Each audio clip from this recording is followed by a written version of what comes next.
Icyumweru cyiza ku bakunzi bacu muherere hirya no hino, abagiye gusenga mugira amasengesho meza kandi abatabashije kugerayo Imana turabizi neza ko ibibuka. Turi ku cyumweru rero ku itariki 19 ukwezi kwa Mata umwaka wa 2026, nkabanje rero kuri mikro kugira ngo ngezeho amakuru y'imikino, dore ko amakuru y'imikino muri weekend yaba ari menshi cyane, biba bivugwa hirya no hino mu isi ya siporo biba ari byinshi cyane. Aba rero nje kuri mikoro kugira ngo nkugezeho update kabisa. Turazihera rero hano mu Rwanda Premier League, shampiyona y'icyiciro cya mbere yari yakomeje, aho ikipe kuri uyu wa gatanu aribwo yatangiraga, ikaba yarigeze ku munsi wayo wa 27. Yafunguye rero n'ikipe ya Marine ku isaha y'isa 9 ubwo yakiraga AS Kigali hariya kuri stade Umuganda mu karere ka Rubavu, maze Marine birayinanira, AS Kigali itsinda igitego kimwe ku busa. Ni mu gihe Musanze yari yakiriye Amagaju yihagararaho atsindira Musanze iwayo ibitego 2 byose ku busa. Ni mu gihe mbere y'iyi match hari havuzwe byinshi, amajwi ya team manager w'Amagaju yari arimo kuvugana n'umuzamu wa Musanze ati nyaboneka uze kudushyiriramo imiyaga tubone intsinzi, ndaza kugusigira agafuka k'umuceri ninaha iwawe nawe ubuzima urebe ko byakomeza. Umuzamu ati ibyo bintu bijya bingora nyaboneka ndabigira nati oya we turaza kubivugana, reka mbanze ngira utwo nyemura, ariko gahunda nuko nkomeze. Biza kurangira rero match nkuko babiganiriye, Amagaju atsinze ibitego 2 byibura agira amanota 3 abasha gutuma kutamanuka mu cyiciro cya kabiri, bongera kugira icyizere cy'uko batazamanuka. Mu gihe kandi rero byari byitwaze byibura yuko Musanze ishobora kwerekana umutima manager ati nubwo twakurukanye nta kintu tubona tugezaho, none dore cyaje kubereka ko nyine ahubwo agifitemo abagira icyo bamufasha. Birangira rero afashije Amagaju kubona intsinzi. Gasogi United na rero kera kabaye nyuma y'imikino igera kuri 5 cyangwa 6 idatsinda, yaje kugira gutya yihererana Gorilla itsinda ibitego 2 byose ku busa. Nuko nguko ku munsi rero wa gatanu byari byifashe. Kuri uyu wa gatandatu rero nabwo Rwanda Premier League yari yakomeje ku isaha y'isa 9, ikipe ya Tenseri yo mu karere ka Rubavu yari yakiriye APR FC maze iyitsinda ibitego 2-1. Bekeni yongera kuvuga ati APR ntago ari ikipe nkuru, ahubwo ni ikipe ifite ubushobozi, nicyo iturusha, nta kindi umupira wo rwose. Natwe tubonye ubushobozi n'ubwo ifite twagera ku bikombe ifite, ndetse tukaba twanayicaho. Gicumbi yatsindaga Muhanga ibitego 2 ku busa, mu gihe Mukura Victory Sport yihagararaho yatsinze Elmerek igitego 1 ku busa, mu gihe Kiyovu Sport nayo byayinaniye Al Hilal Omdurman yitsinda ibitego 2-1. Nayo nguko uko kuri uyu wa gatandatu byari byifashe. Kuri iki cyumweru twihuse rero, bafite agafaranga kabo nyaboneka nizere ko mwaherekeje i Rubavu, dore ko Rwanda Premier League yabaye nka volleyball nigira gutya, match zose zikabera mu karere kamwe. Na football niko byari byagenze guhera ku wa gatanu bishe ko Marine yarekera Kigali, ku wa gatandatu APR Tenseri.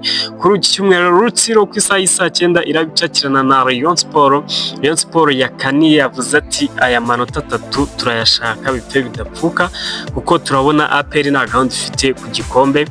Rutsiro nayo ati aya manota agomba kuba yacu kugira ngo tugabanye igitutu cyo kumanuka mu cyiciro cya kabiri. Police FC iraza kuba rero ikina na Bugesera nabwo ku isaha y'isa 9. Nibyo twaba tuvuze muri Rwanda Premier League icyiciro cya mbere, gusa ntabwo twayivaho tutababwiye uko urutonde ruhagaze. Ruyobowe na Al Hilal Omdurman, ikipe yo muri Sudan ariko iri gukinira mu Rwanda, ikafite amanota 58 mu gihe ifite ikirarane kimwe. APR FC imaze gukina imikino 27 ifite amanota 52, ikurikiwe na Elmerek ku mwanya wa gatatu n'amanota 49 nayo gifite ikirarane. Rayon Sport nayo ikaba ifite amanota 43 ku mwanya wa kane, Kiyovu Sport hafi aho ngaho ku mwanya wa gatanu n'amanota 42. hanyuma ebyiri zimanuka ni Rutsiro ifite amanota 21 ariko itarakina umunsi wayo wa 27, na AS Muhanga yamaze gukina umukino wa 27 ifite amanota 21. ngaho rero ibyo twavuza kuri Rwanda Premier League. Ntabwo twava rero hano mu Rwanda tutababwiye ko ikipe enye byibura zigiye kuzishakamo ebyiri zazamuka mu cyiciro cya mbere nazo zamenyekanye. Espoir y'Rusizi birayinaniye kabisa, ni nyuma yaho ejo rero inganyije na Unity FC yo mu Bugesera ubusa ku busa, hanyuma Unity ikaza gukomeza ku gitego kimwe cyo hanze yatsindiye Ishagasha ubwo yanganyaga na Espoir muri match yabanje 1-1. rero yaje kubona iyo qualification. Izindi rero zasanze Unity ni ikipe ya Sunrise ya hariya mu karere ka Nyagatare, ikipe ya Inare ndetse n'ikipe ya Etoile de l'Est. nizo ngizo enye rero zigomba kuzishakamo ebyiri zizazamuka mu cyiciro cya mbere. Reka rero twigire ku mugabane wa Afrika, twihuse ku mugabane wa Afrika. nta kindi tubabwira ni CAF Confederation Cup ndetse na CAF Champions League nazo zari zakomeje. Ikipe ya Zamalek yanganyije na Belouizdad ubusa ku busa ku wa gatanu, bituma rero iyi Zamalek ariyo ikomeza, dore ko yari yabashije kubona igitego kimwe muri match yabanje. hanyuma niyo match yabaye yonyine rero ku mugabane wa Afrika. hanyuma bakomezaga rero kuri uyu wa gatandatu nabwo bakina CAF Champions League. Mamelodi Sundowns kabisa ikaba yaje gutsinda Esperance de Tunis igitego kimwe ku busa, bituma ibasha kwikarifiya muri kimwe cya kabiri, mu gihe Berhan yatsindaga FAR Rabat igitego kimwe ku busa, biza gutuma rero FAR Rabat ikomeza kuri aggregate y'ibitego 2-1, dore ko mu mukino ubanza yari yabashije gutsinda igitego kimwe ku busa. Kuri iki cyumweru rero nabwo hakaba hari buze gukomeza undi mukino umwe wa CAF Champions League Confederation aho ikipe ya Olympique de Safia hara muri Mali iraza kwakira USM Marija yo muri Algeria. tukaza kubona rero ikipe ebyiri zigera muri semi final kabisa. Nibyo twababwira ku mugabane wa Afrika. Reka twigire ibwota amasimbi i Burayi turebe muri shampiyona enye zikomeye uko fixtures zimeze. Byatangiye ku wa gatanu rero muri Ligue E aho ikipe ya Lens yatsindaga Toulouse ibitego 3-2, mu gihe mu Budage Bundesliga Empoli yanganyaga na FC Köln igitego 1-1. mu Butaliyani kandi ho Sassuolo yatsindaga Como ibitego 2-1, mu gihe Inter yatsindaga Cagliari ibitego 3-0. hanyuma twikomereje tuje kuri uyu wa gatandatu rero mu Bwongereza Premier League nayo yari yakomeje. Ikipe ya Brentford yanganyaga na Fulham ubusa ku busa, mu gihe Leeds yanganyaga na Wolves 3-0. Newcastle itsindwa na Bournemouth ibitego 2-1. Bournemouth ishyiraho agahigo k'imikino igera kuri 7 idatsindwa match n'umwe. murazi ko weekend y'ubushize yari yabashije gutsinda Arsenal nabwo ibitego 2-1. yaje rero no kwerekana Newcastle nayo ko rwose bishoboka ko yayitsinda. Tottenham iri kubwira ikipe zo mu cyiciro cya kabiri ati twari tubakumbuye twagarutse, dore ko n'ubu ngubu yoje kunganya na Brighton ibitego 2-2, nyamara ba Xavi Simons bari bakoze ibishoboka byose kugira ngo barebe ko babasha kurokora iyi kipe yabo, ariko byanze byayinaniye. Chelsea ikaba yatsinzwe na Manchester United. Manchester United itari ifite defense, abakinnyi bayo bane babanzamo muri defense, rwose mu mutima wa defense nta n'umwe wari uhari. Cyakora impano Arsenal yihereye uwo bita Eden Heaven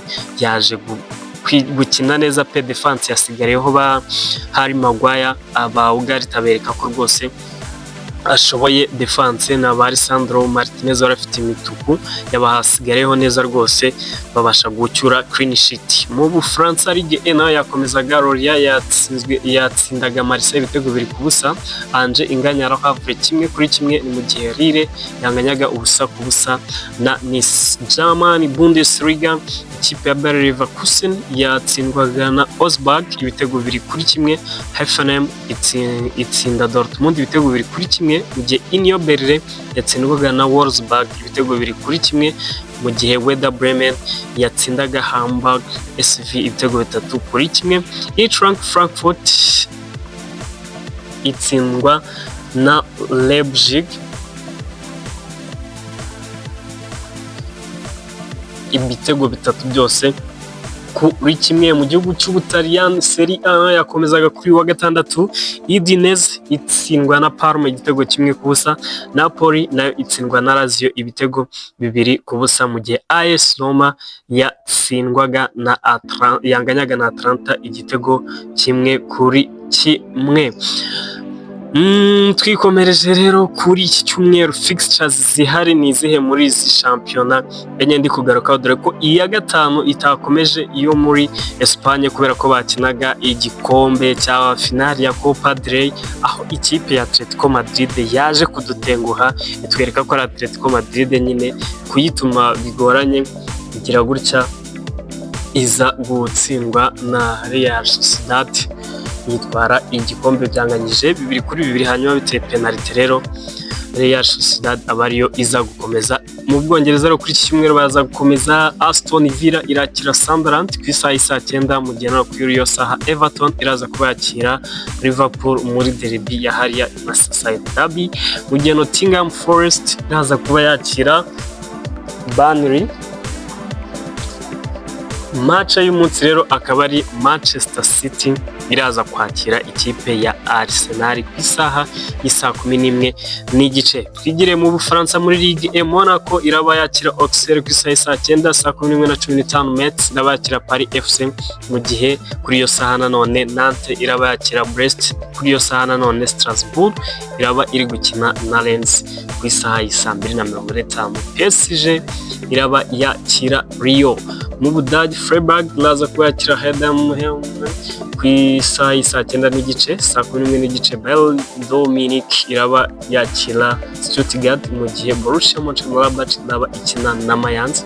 Mu Butaliyani Cremonese iraba ikina na Torino, mu gihe Verona iraba yakira AC Milan, mu gihe Pisa iraba ikina na Genoa, Juventus iraba ikina na Bologna ku isaha y'isa 2:45. Shampiyona y'Abongereza ikaba iri buze gusoza umunsi wayo wa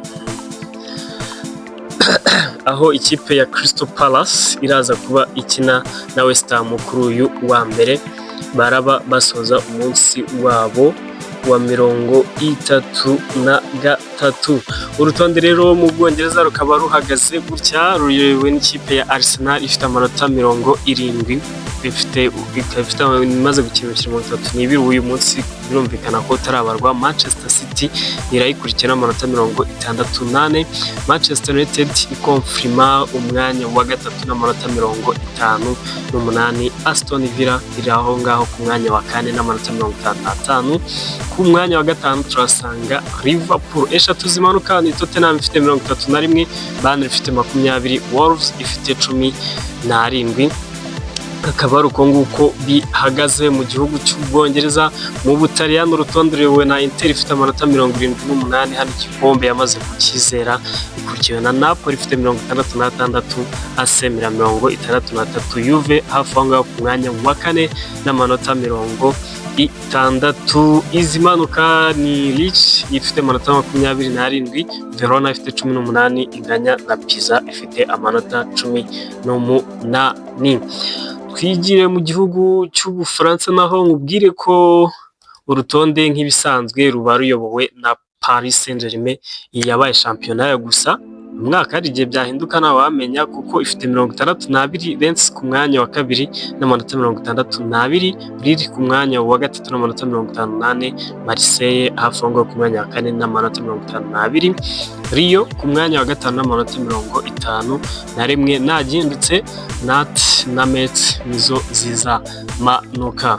Mu gihugu cy'Ubudage naho ya shampiyona ya Bayern Munich iracyayiyoboye aho imaze gukina imikino 29 ikaba ifite amanota 76, mu gihe Dortmund imaze gukina imikino 30 ikaba ifite amanota 68, ikurikiwe na Leipzig ku mwanya wa gatatu n'amanota 59, ku mwanya wa kane hari Stuttgart n'amanota 56, ebyiri zimanuka ni Wolfsburg ifite 28 na Academy ifite 19.